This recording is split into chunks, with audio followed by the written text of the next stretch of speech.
I'm not your business therapist, but I've had clients who've gone off camera mid-sentence, not because of a technical glitch, but because something real hit. I've also had founders cry, not because we're talking about their childhood, because suddenly they see it. The pattern that got them there is the one that's also keeping them stuck. No, it's not therapy, but it is therapeutic.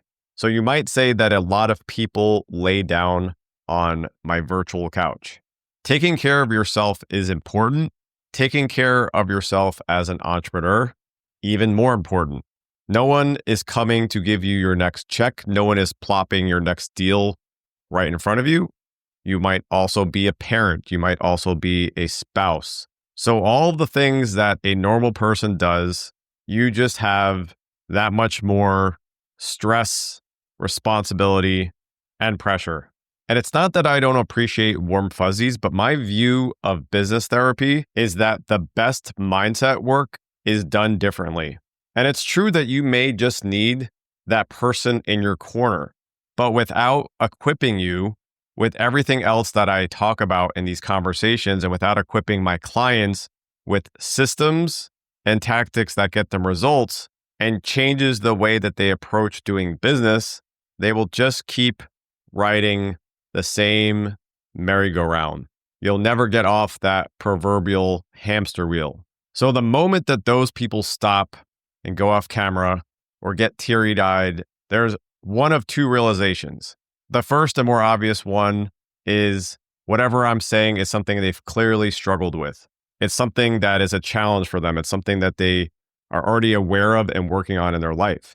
But the other side of that is possibly coming to terms that they haven't even admitted to themselves that they're the ones in their own way. For example, I recently spoke to a founder who previously reached out over a year and a half ago. We had some brief conversation, didn't really get too far in the process, and they said it was too soon. They wanted to get further along before they got help. They came back after a record-breaking month. The numbers looked great, but as I listened, it was obvious the foundation was fragile. Underneath it all, one good month is just that, one good month. That's not systems, that's not scalability. One spike does not erase years of grinding or doing everything yourself.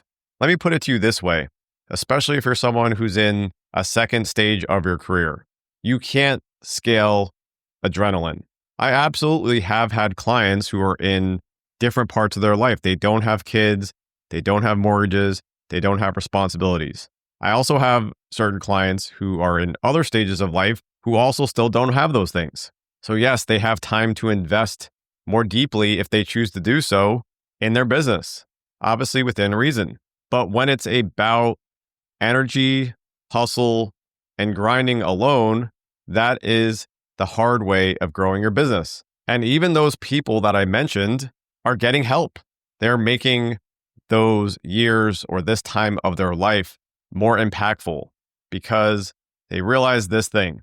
The ego that got you there becomes the liability that keeps you stuck. When you are good at everything, you can juggle it for a while. You can even make yourself look successful on platforms like LinkedIn.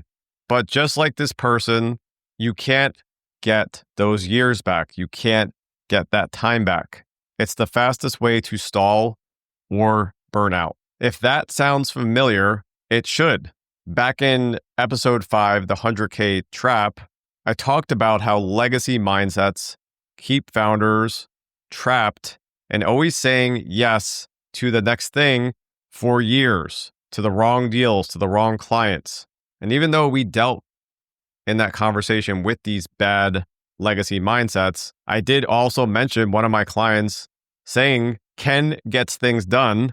He's not just a business therapist, but they were only half right. And it's why so much of my work does start with mentality without giving you a warm, fuzzy blanket.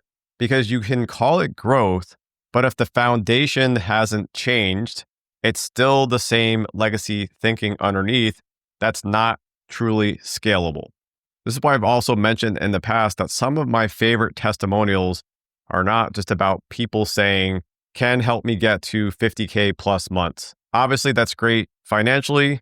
It impacts them personally. Some people who have families, it changes the trajectory of the family unit. But there has to be more than just that, or I'm just another guy who's talking about making money. The whole reason why I started this is not just about making money. It's about making money on our terms as a remote solopreneur, as someone with a different mentality, as someone like me who walked away from helping build a $1 billion business to be home and look for that life-work integration versus that work-life balance that I've talked about so often. And that is why the testimonials of someone who is doing a lot better, for example, a mother who went from barely surviving, burnt out as a freelancer, to thriving as a solopreneur. And yes, she's hitting record highs now, but that's not the entire story. Just like that comment about me being the business therapist was only half true. The real win is that she feels like she has her life back. She feels like she finally has control of her business. She's showing up better for her kids who have noticed this and called it out to her. And I promise you that didn't come from another cold outreach tip or from a viral lead magnet.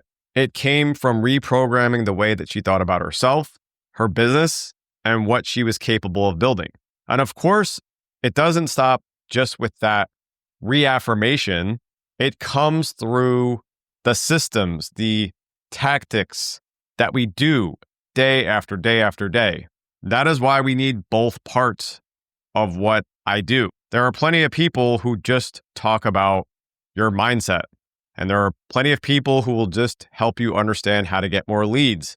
But there are very few who can do it in a way that understands precisely the seat that you're in and meet you at a human level. It's not sympathizing, it's empathizing. One thing that I have noticed in building businesses, both for myself and building it with others, is that a lot of companies can get to a certain level purely based on the personality and the skill set of that person.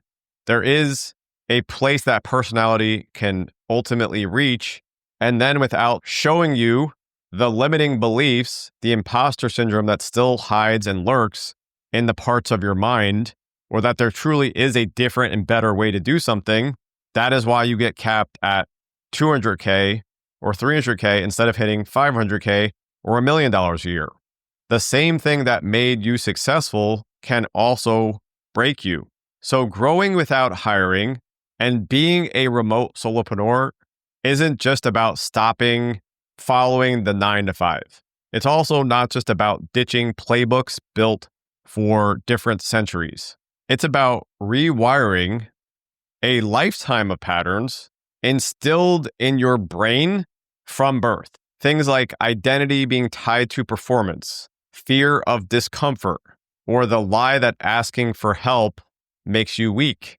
And it's why sometimes I have conversations like I had more recently, where yes, I could help someone with their offers. I'm well known for it. I have hundreds of testimonials about helping rebuild offers from the ground up, including for the most well-known names on the internet.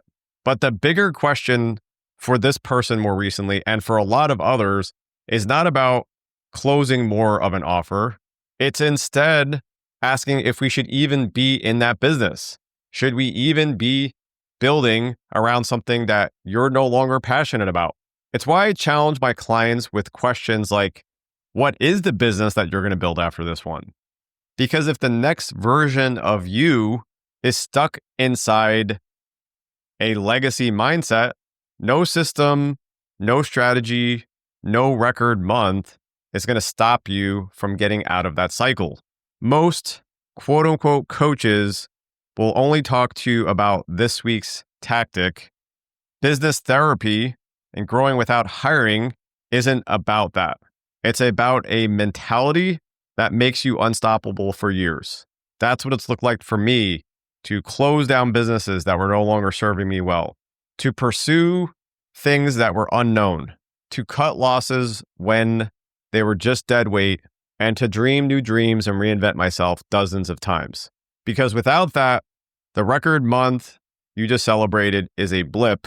Blips don't build businesses. If you don't do your own business therapy now, life will do it for you, whether it's through burnout, plateau, or both. I wish I did this sooner for myself. I did fine, but I know that I would do better, faster if I learned this lesson earlier. Don't just learn it the hard way. And with that, your time's not up, remote solopreneur. But that is where we will end this conversation. The conversation continues though. If this struck a nerve with you, if this is different than other things that are in your podcast queue, do me a favor, leave a rating or review. Don't just skip past this part. I put a lot of time and effort into these conversations. I am trying to do things that I know I would personally have listened to when I was in your seat. So take a second to do that now. Or if you'd like to connect more deeply with me, you can send me a note on LinkedIn, either a DM or a connection request with the phrase business therapy. It'll let me know that you're listening to the podcast. Both of those are in the show notes. I keep them tight so that you don't have to scroll forever to get anything useful. We'll continue on. I love these conversations. I love helping you think differently in your business. And I can't wait to have another conversation with you about how to grow without hiring.